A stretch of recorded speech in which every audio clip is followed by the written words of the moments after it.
नमस्कार। आप सुन रहे हैं द बॉलीवुड रेडियो और मैं हूं आपके साथ आकाश।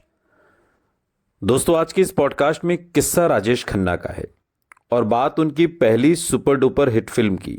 वो फिल्म जिसने राजेश खन्ना को सुपरस्टार बना दिया।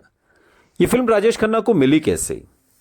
ये राजेश खन्ना की फिल्म बन कैसे गई? ये तो महिला प्रधान फिल्म थी। हम बात आराधना की कर रहे हैं। आराधना जो बनते बनते बंद हो रही थी। एक श्रीमान एक श्रीमती एक फिल्म थी और निर्देशक शक्ति सामंत को लग रहा था कि अब बनाने का कोई फायदा नहीं, ये दोनों फिल्में एक जैसी हैं। और बनाने की शुरुआत भी हुई थी कि एक दूसरी फिल्म बननी थी और हीरो के पास कुछ डेट्स की दिक्कत थी, समय बीच में खाली था, तो शक्ति सामंत ने सोचा क्यों ना एक एक छोटी सी फिल्म बना दी जाए जल्दी से। लेकिन जिसे यूं ही बनाया गया था उस फिल्म ने तो तहलका मचा दिया। निर्माता निर्देशक शक्ति सामंत यूरोप से अपनी महत्वाकांक्षी film an evening in Paris पूरी करके लौटे थे। फिल्म में उनके पसंदीदा स्टार शम्मी कपूर और शर्मिला टैगोर की जोड़ी थी। ट्रेड मैगजीन्स और फिल्म की पब्लिसिटी में फिल्म की सबसे बड़ी खासियत था यूरोप और खासतौर पर पेरिस में फिल्माए गए खूबसूरत सीन्स को बताया गया था। और इसके अलावा शर्मिला टैगोर के बिकनी सीन की भी खूब चर्चा थी। फिल्म का संगीत हिट हो चुका था। लेकिन जब फिल्म रिलीज हुई तो सबको यही लगा कि निर्देशक का सारा ध्यान पेरिस घुमाने पर ही था। कहानी के नाम पर फिल्म में नया कुछ भी नहीं था। यह फिल्म उतनी नहीं चली जितनी शक्ति सामंत को उम्मीद थी। और इस फिल्म के बाद शक्ति सामंत शम्मी कपूर के साथ ही बड़े बजट की एक और फिल्म जाने अनजाने शुरू करना चाहते थे। फिल्म की स्क्रिप्ट तैयार थी, लेकिन शम्मी कपूर उस वक्त अपनी दूसरी फिल्मों में और उनकी शूटिंग में व्यस्त थे। डेट्स की दिक्कत थी। इसके अलावा उस दौर में शम्मी कपूर का वजन भी बहुत बढ़ गया था, उम्र भी बढ़ रही थी। शक्ति सामंत चाहते थे कि फिल्म के रोल के लिए शम्मी कपूर अपना वजन थोड़ा कम करें। इन वजहों से फिल्म शुरू होने में वक्त लग रहा था, इसलिए शक्ति सामंत ने एक छोटी फिल्म बनाने का इरादा किया। वो इस फिल्म को जल्द से जल्द बनाकर रिलीज कर देना चाहते थे। फिल्म वालों की जुबान में इस तरह के प्रोजेक्ट को क्विकी कहा जाता है। क्विकी यानी कि ऐसी फिल्म जिसे बहुत बिना तामझाम के फटाफट बना के खत्म करके रिलीज कर दिया जाए। स्क्रिप्ट राइटर सचिन भौमिक ने शक्ति सामंत को एक कहानी सुनाई थी जो उन्हें बहुत पसंद आई थी। कहानी थी एक महिला प्रधान सब्जेक्ट पर आधारित और पूरी कहानी उस औरत के संघर्ष के इर्द गिर्द घूमती थी। यह स्टोरी आइडिया 1946 की मशहूर Hollywood film to each his own से काफी मिलता जुलता था। पहले शक्ति सामंत ने फिल्म का नाम रखा सुबह प्यार की। यह नाम दरअसल शक्ति सामंत की पिछली film an evening in Paris के मशहूर गीत रात के हमसफर के मुखड़े से लिया गया था। बाद में उन्हें लगा कि सुबह प्यार की से ज्यादा इस फिल्म को एक और दूसरा नाम सूट करता है और वो नाम है आराधना। शक्ति सामंत जल्द से जल्द फिल्म को पूरा करना चाहते थे। हीरोइन के रोल के लिए उन्होंने अपर्णा सेन से बात की। अपर्णा को कहानी बहुत पसंद आई और उन्होंने फौरन फिल्म में काम करने के लिए हामी भर दी। कहानी में हीरोइन के पति और बेटे की भूमिकाओं के लिए भी शक्ति सामंत को दो अच्छे अभिनेताओं की जरूरत थी। शक्ति सामंत ने नासिर हुसैन की फिल्म बहारों के सपने के रेशेस देखे थे और उन्हें राजेश खन्ना का संवेदनशील अभिनय काफी पसंद आया था। राजेश खन्ना को चुनने वाले यूनाइटेड प्रोड्यूसर्स में से एक प्रोड्यूसर वो खुद भी थे और उन्हें भी राजेश खन्ना को नियम के मुताबिक, कॉन्ट्रैक्ट के मुताबिक एक फिल्म में एक रोल देना था। आराधना में अपर्णा सेन के प्रेमी के रोल के लिए उन्हें राजेश खन्ना बिल्कुल फिट लगे। यह रोल बहुत बड़ा भी नहीं था और फिल्म के पहले भाग में ही इस किरदार की मौत होनी थी, तो छोटा रोल था और कॉन्ट्रैक्ट के अकॉर्डिंग भी शक्ति सामंत को एक रोल राजेश खन्ना को देना था। तो उन्होंने सोचा ठीक है यार, राजेश खन्ना को ही ले लेते हैं, अपना भी एक बोझ हल्का हो जाएगा, क्योंकि मुझे भी एक कॉन्ट्रैक्ट है और एक फिल्म मुझे देनी ही है। शक्ति सामंत के ऑफिस से फोन आते ही राजेश खन्ना की खुशी का ठिकाना नहीं था। हालांकि ये एक महिला प्रधान फिल्म थी, मगर कई फ्लॉप फिल्मों के बाद एक प्रतिष्ठित बैनर की बड़ी फिल्म मिलना भी एक बड़ी उपलब्धि थी। हर नई फिल्म खुद को साबित करने का एक नया मौका थी। लेकिन शूटिंग शुरू होने से पहले ही मुसीबत शुरू हो गई। डेट्स की समस्या बताकर अपर्णा सेन फिल्म से अलग हो गई। शक्ति सामंत के बेटे निर्देशक आशिम सामंत एक इंटरव्यू में बात के दिनों में बताते हैं, मेरे पिता को इस रोल के लिए हीरोइन चुनने में काफी मुश्किल हालात से गुजरना पड़ा। अपर्णा सेन से बात हो चुकी थी, लेकिन आखिरी वक्त में उन्होंने इनकार कर दिया और इसी के साथ नई हीरोइन की तलाश जोर शोर से शुरू हो गई। शक्ति सामंत को ऐसी हीरोइन चाहिए थी जो फिल्म की शुरुआत में रोमांटिक ग्लैमरस लड़की के किरदार में फिट हो जाए और फिर मां के गंभीर किरदार में सशक्त अभिनय भी कर सके।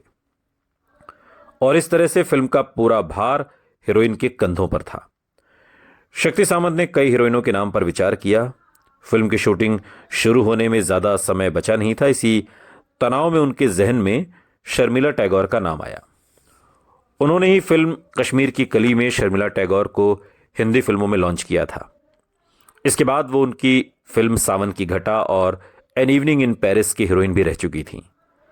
इन सभी फिल्मों में रोमांटिक और ग्लैमरस रोल किए थे। एन इवनिंग इन पेरिस में तो उन्होंने बिकनी पहनकर एक सीन भी किया था, जिसको लेकर उस दौर में काफी हंगामा हुआ। फिल्म आराधना का रोल उनकी इमेज से बिल्कुल अलग एक गंभीर रोल था। उस वक्त का समाज काफी कंजर्वेटिव था। वो कहती हैं कि मेरी सगाई हो चुकी थी, मैं अपनी इमेज बदलकर एक गंभीर अभिनेत्री के रूप में दिखना चाहती थी। तभी सचिन भौमिक, जो बंगाल से हैं, वो मेरे पास एक स्क्रिप्ट लेकर आए। मुझे ये सब्जेक्ट पसंद आया।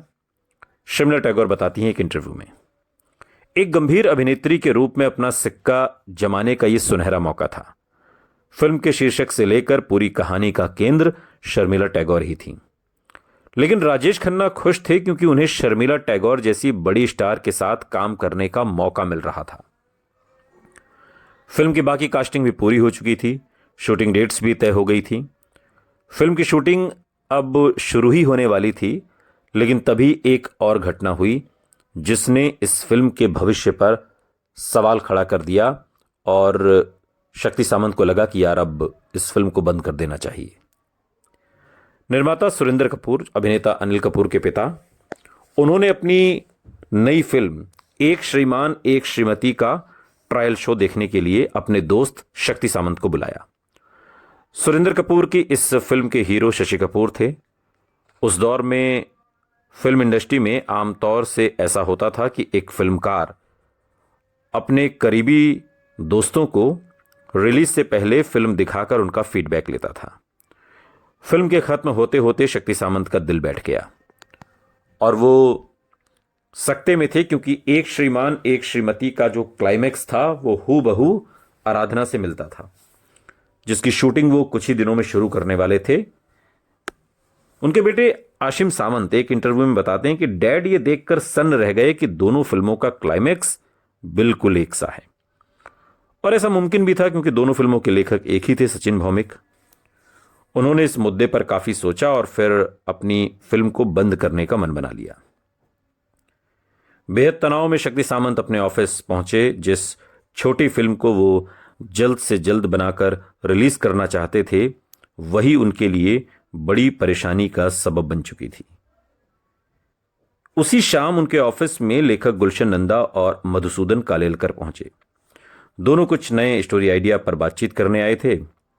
उन्होंने देखा कि शक्ति सामंत बहुत तनाव में है और जब वजह पता चली तो गुलशन नंदा ने उन्हें हिम्मत बंधाने की कोशिश की।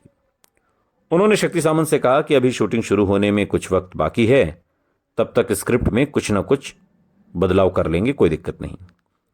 लेकिन शक्ति सामंत की घबराहट कम नहीं हो रही थी। तब उनका तनाव कुछ कम करने के लिए गुलशन नंदा ने उनसे कहा कि अगर उन्हें आराधना की कहानी में बदलाव पसंद नहीं आया तो उनके पास एक नई स्क्रिप्ट भी है जिसे वो इसी स्टार कास्ट के साथ बना सकते हैं। शक्ति सामंत को यह बात जच गई और उस समय गुलशन नंदा ने उन्हें अपनी नई कहानी कटी पतंग सुना दी। कहानी का नरेशन खत्म होते होते शक्ति सामंत के चेहरे पर मुस्कान लौट आई थी। उन्होंने फौरन फैसला कर लिया कि इस नई कहानी पर वो फिल्म जरूर बनाएंगे। तनाव कम हुआ तो गुलशन नंदा के साथ वो आराधना की स्क्रिप्ट पर काम करने बैठ गए। स्क्रिप्ट के दूसरे भाग में वो घंटों तक फेरबदल करते रहे और फिल्म का तकरीबन एक नया क्लाइमैक्स लिख डाला। असीम सामंत, शक्ति सामंत के बेटे, एक इंटरव्यू में बताते हैं कि पहले डैड ने आराधना के सेकंड हाफ पर काम किया और फिर उन्होंने कटी पतंग पर जमकर चर्चा की। उनकी 2 बेहतरीन फिल्मों की नींव एक ही शाम में रखी गई और इसी चर्चा के दौरान गुलशन नंदा ने शक्ति सामंत को राय दी कि फिल्म में राजेश खन्ना को ही शर्मिला के बेटे का रोल भी दिया जाए, यानी कि उनका डबल रोल कर दिया जाए। शक्ति सामंत को यह बात जच गई। जिस राजेश खन्ना का फिल्म आराधना में एक छोटा सा रोल था, शाम खत्म होते होते वो डबल रोल में बदल चुका था। कम से कम स्क्रीन टाइम के हिसाब से वो फिल्म में शर्मिला टैगोर जितने ही अहम हो गए थे। उस शाम नियति जैसे राजेश खन्ना के पक्ष में आकर खड़ी हो गई थी और एक ही शाम को शक्ति सामंत की 2 सबसे अहम हीरोइन प्रधान फिल्मों की नींव रखी गई। लेकिन किसी को इस बात का अंदाजा नहीं था कि इन फिल्मों के साथ राजेश खन्ना के सुपरस्टारडम की भी नींव रख दी गई थी। शक्ति सामंत की फिल्म आराधना के प्रीमियर से जुड़ा भी एक दिलचस्प किस्सा है और किस्सा कुछ यूं है कि शायद राजेश खन्ना के आने वाले दौर की तरफ ये इशारा कर रहा था। नवंबर 1969 में बंबई के एक मशहूर थिएटर में आराधना का ट्रायल शो रखा गया। ये राजेश खन्ना की अब तक की सबसे बड़ी फिल्म थी और इस फिल्म पर उनका सब कुछ दांव पर लगा था। शक्ति सामंत बड़े प्रोड्यूसर थे और उनके बुलावे पर इंडस्ट्री की जानी मानी हस्तियां ये ट्रायल शो देखने पहुंची। फिल्म के हीरो के रूप में राजेश खन्ना हॉल के दरवाजे के पास सबसे मुबारकबाद लेने के लिए खड़े थे। इस चमकती शाम जैसे सितारे जमीन पर उतर आए थे। सदाबहार हीरो देवानंद भी आए थे। उन्होंने राजेश खन्ना से बड़ी गर्मजोशी से हाथ मिलाया था। राजेश खन्ना को लगा कि देव साहब शायद ये देखने आए हैं कि इस नए लड़के में कितना टैलेंट है। आखिरकार वो उनके बड़े भाई चेतन आनंद की खोज हैं। उनसे मिलते वक्त देवानंद की नजरें उन पर जमी हुई थीं। देवानंद से हाथ मिलाते हुए वो कुछ बोल ही नहीं पाए, बस मुस्कुरा दिए। देवानंद उनकी अदाओं का जमाना दीवाना था। एक पूरी पीढ़ी उन्हें चाहते हुए ही बड़ी हुई थी। राजेश खन्ना खुद भी तो उनकी अदाओं के फैन थे। इससे पहले वो ज्वेल थीफ की शूटिंग पर भी उनसे मिल चुके थे, जहां वो अपनी गर्लफ्रेंड अंजू महेंद्रू से मिलने गए थे, जो उस फिल्म में काम कर रही थी। और आज वही एवरग्रीन स्टार देवानंद राजेश खन्ना की फिल्म देखने आए थे। किस्मत वाकई काका पर मेहरबान थी। थिएटर खचाखच भरा हुआ था। शो शुरू हो चुका था। सबकी निगाहें पर्दे पर जमी थीं। राजेश खन्ना को मानो अपने कंधे पर लोगों की उम्मीदों का भारी बोझ महसूस हो रहा था। फिल्म आदि खत्म होने को थी। हॉल में गूंजता फिल्म का टाइटल गीत सफल होगी तेरी आराधना जैसे उनके जज्बात को ही बयां कर रहा था। लेकिन राजेश खन्ना का ध्यान फिल्म पर नहीं था। थिएटर के अंधेरे में एक तरफ खड़े वो फिल्म देख रहे लोगों के चेहरे पढ़ने की कोशिश कर रहे थे। उनकी एंट्री पर लोगों का क्या रिएक्शन है, किस सीन पर लोग तालियां बजा रहे हैं, क्या इस फिल्म के बाद इंडस्ट्री उन्हें स्वीकार करेगी। उस रात लोगों के चेहरों में वो शायद इन सवालों के जवाब ढूंढ रहे थे। ये सब सोचते सोचते फिर से उनकी नजर आगे बैठे देवानंद पर पड़ी। जहां वो खड़े थे उस जगह से देवानंद की सीट का फासला ज्यादा नहीं था। बड़े ध्यान से राजेश खन्ना देवानंद को देख रहे थे। ख्यालों में डूबे हुए राजेश खन्ना को पता ही नहीं चला कि फिल्म कब खत्म हो गई। अचानक फिल्म इंडस्ट्री के कई जाने माने चेहरे हाथ मिलाकर मुबारकबाद देकर जाने लगे।